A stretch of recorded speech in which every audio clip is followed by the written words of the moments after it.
Well, when you dial 911 in parts of Santa Clara County, your phone call may now be referred to what officials are calling nurse navigators. Jenna Katsuyama explains how the new pilot program works.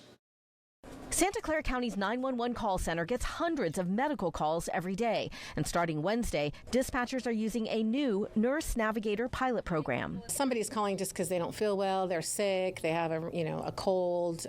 Those types of responses will most likely go down the nurse navigator path where they can get specific help from a registered nurse to attend their needs. 9 South Bay communities from Los Altos and Cupertino down to Gilroy and some unincorporated parts of Santa Clara County opted into the program. Rather than getting just one tool, which is a response and transport to the hospital, we're now adding another tool set to how we can treat our community. So it's giving us more services versus taking services away.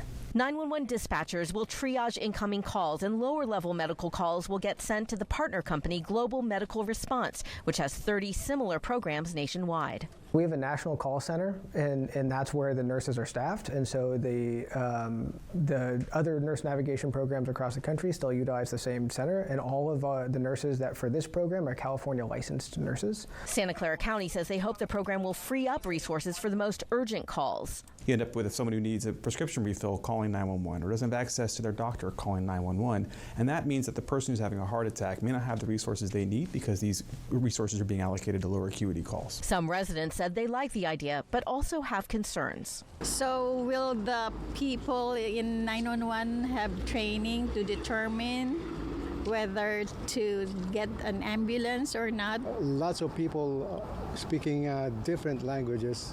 So here we're from the Philippines. Everything does, depend on the cost, how much the tax is affected, but it seems like it'd be cheaper in the long run. They ask so many questions and you're dying and you're trying to answer these questions. So they have to come up with good questions so it doesn't take 10 minutes to get to an ambulance.